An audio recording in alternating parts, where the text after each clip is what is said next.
Ce 1er décembre est la journée mondiale de la lutte contre le sida. Ces dernières années, les progrès de la médecine ont permis d'améliorer le quotidien des malades. 256 personnes sont touchées par cette maladie sur l'île et plusieurs d'entre elles sont confrontées à l'isolement et aux difficultés financières.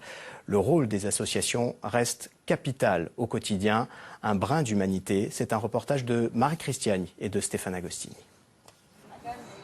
Installée non loin de l'hôpital Eugénie, l'association Ayudu-Gourse accompagne les malades du sida depuis 22 ans.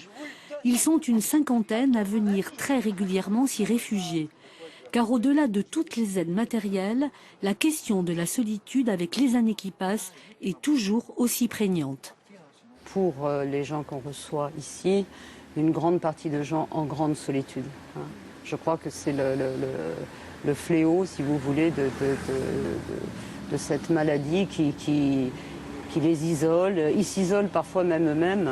C'est pas toujours par rejet, c'est aussi parce qu'ils n'ont pas envie. Donc c'est pas simple. Solitude, manque évident d'associations, notamment en Haute-Corse où il y en a zéro. Problème de confidentialité au moment de la récupération des médicaments à l'hôpital ou en pharmacie et très souvent des problèmes financiers qui viennent s'ajouter à la maladie. En ce qui me concerne, j'ai contracté vers les 20 ans.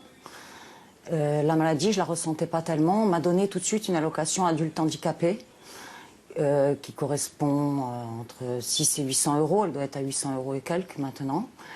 Et vers les 41 ans, donc au bout de 20 ans, j'ai travaillé dans un stage dit de réinsertion qui ne m'a réinséré sur rien du tout. Et quelques mois après, on m'a coupé mon allocation, qui était mon seul revenu, mes seules ressources.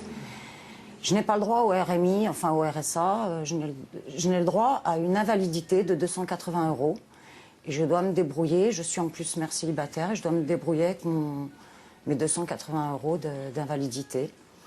Tous les gens qui ont des problèmes de maladie s'isolent ou dans leurs problèmes de tous les jours. Et je pense que la solidarité n'existe de moins en moins. Ce qu'on demande surtout, c'est des locaux un peu plus grands, des autres moyens pour que tout le monde puisse vivre dans leur isolement et puis puisse en sortir.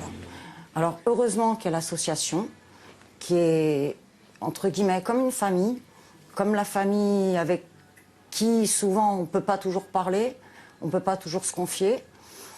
Ici je peux le faire et j'ai des aides alimentaires aussi.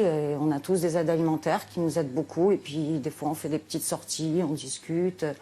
Il y a un brin d'humanité dans ces petits locaux. L'île compte environ 256 personnes infectées par le virus du sida.